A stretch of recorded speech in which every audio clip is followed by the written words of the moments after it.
Boss doesn't want my help unless she specifically asks for it. A few years ago, I took a customer service job, and my boss, Shirley, was the laziest, snarkest person I've ever worked around.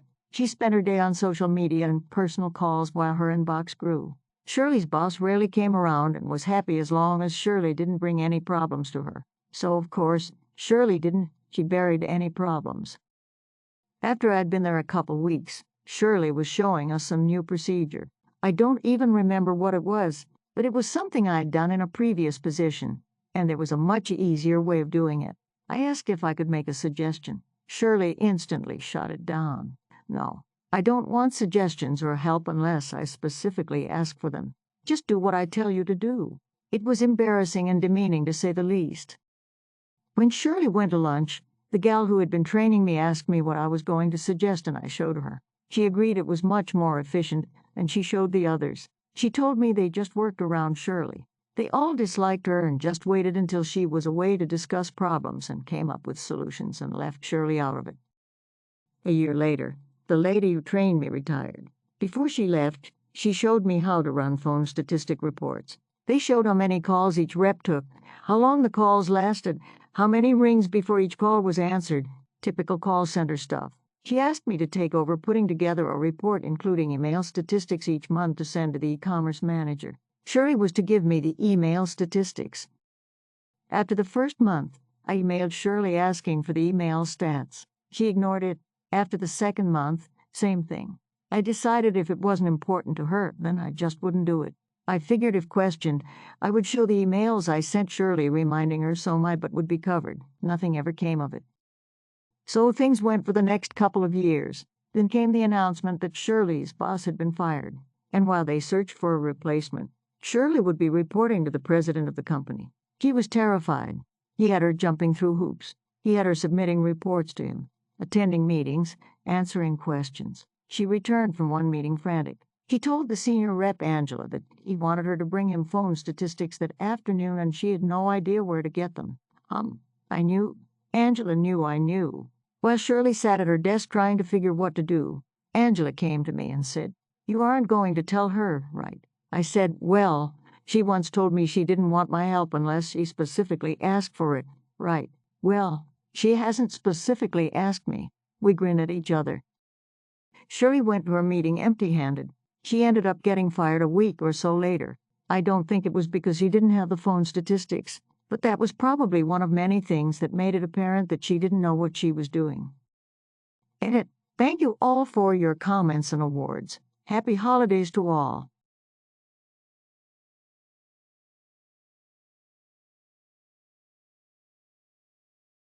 Change me from hourly to salary to cut my pay. Okay. This takes place in the before times when people could eat out and gather in large numbers. I used to work as a chef for an owner who liked to micromanage things and was a bit narcissistic. I'd been working there about 3 years, getting good reviews. Customers loved me, updated the menu. Made everything from scratch. People used to think the place was open box heat, served food. Quality had gone up. Morale was great in my kitchen. Annual sales went from $850,000 to $1.4 million, about maximum capacity for the space.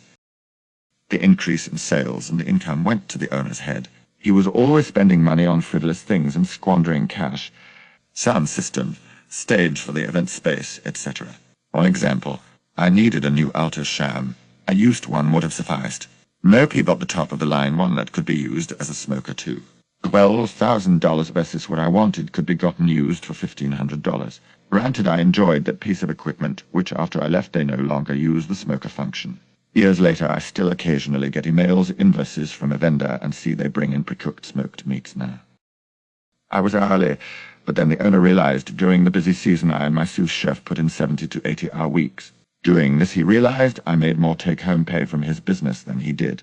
At peak times, he'd maybe work 40 to 50 hours a week. So to save money, he puts me and my sous on salary, effectively cutting my pay by about $10,000 a year.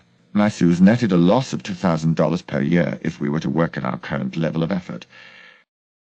During all of this, the owner is saying he is not expecting us to work over 40 hours a week, ever. He even has this written into our contracts. So with the extra time off at home with family, it is okay. I still like the job and my staff. During the slower time, this was great. Also during this time, I had won a local award for my cooking, and the narcissistic owner was not too pleased. He was no longer recognized as the creative force in the kitchen that bears his name, so his meddling and micromanaging increased. It had gone from, "It's your kitchen, top chef, do what you want," "Tom, it's my name and my kitchen, do it this way." Morale and quality began to suffer. Just prior to the holiday season, my Suze wants to go back to his home country for 2.5 months. November, December, and January, peak crazy time for us. I have good help, and I'm good with it. Owner approved a time off. And I'm thinking I am gonna save him some money that holiday season by working my usual 70 to 80 hours a week. Nope. Cue the malicious compliance. I start writing the holiday schedule. Suze is on vacation. I have my 40 during key prep times and peak business times. The rest if my staff gets serious overtime. Basically, the Suze and I carried a lot of the weight in the kitchen and could out-perform most of our small staff. So with Suze on vacay, and I only pulling 40, full-time staff is now working 60-ish hours a week, and part-timers are getting 40.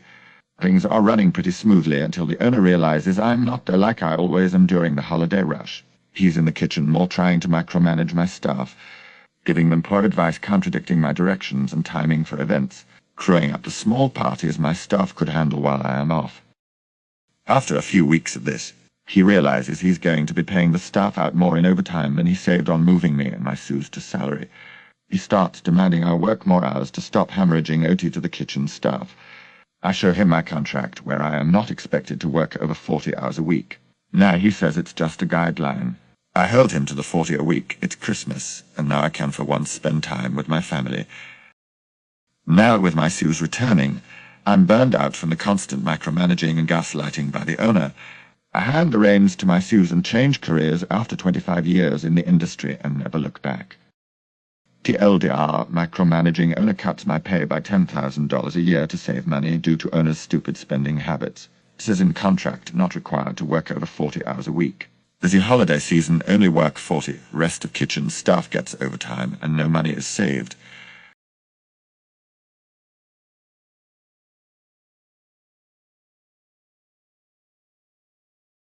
Not qualified for the promotion, then I'll just do my job. That which TLDR at the end. A few years ago I worked for a furniture store in the back store. My job consisted of unloading and loading trucks, assembling furniture and placing it on the main floor of the store.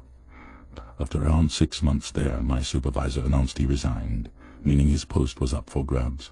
I had all the technical requirements, so I applied. But they gave the job to another one of my colleagues, who had more experience, which was totally reasonable. After maybe 1 year, my then supervisor just stopped coming into work for no reason. He just decided he had enough and he just left, no 2-week notice or anything. So while the director tried to get to him, I took over the role of supervisor. I was the one with the most experience, which means that combined with my regular work, I was now the one telling people what to do when doing the schedule and all the paperwork for the shipment. 3 weeks later, my colleague was officially fired by my director. In those 3 weeks, I kept doing the job of supervisor, and doing it pretty well, so I thought that the promotion would come to me, but my director did nothing. I went to see him, explained what I had been doing, and asked if I got the promotion, to which he answered that I was not qualified, nor smart enough to do this job. After some thinking, I just decided that if I was not smart enough to do the job, then I shouldn't do it. So I went back doing my regular job, and I also started looking for something else. 4 to 5 days after I stopped filling in, my director come see me in the back store, asking why the freak the job isn't being done. After all, without me to organize it, nothing was getting out of the store to be delivered to the client. I just reminded him of our previous meeting, and he told me, "Yeah, I remembered that. What I meant is you're not qualified to get the pay bonus for the job. You still have to do the job, you idiot." I have to admit I still wonder how he thought that would work. Still a bit dumbfounded, I just told him that if I wasn't going to get paid for it, I certainly won't do the job, and that considering we were already short-staffed with my old supervisor gone, he should be a bit more polite. Apparently this was an unreasonable request, a total lack of respect to him and worthy of firing me. Yet still don't get how that would fix anything, but hey, he's the boss. I packed everything and left knowing that the back store, which needed 5 people to operate, was now down to 3, with the most experienced worker having a total of 4 months. It only took my boss one day to call me back and telling me maybe he went overboard and that perhaps we could arrange something for the promotion. To which I replied that I would not be coming back since I had a few interviews lined up. I hung up while he was still cussing at me. After a few months at my new job, I heard some surprising news. The store had closed down after 2 other back store employees resigned. Gotta admit that it felt good to see my old boss finally get what he deserved. TLDR, my old boss doesn't want to promote me, but still want me to do the job. Fires me for not accepting to, and soon after I left for a better job, lost his shop.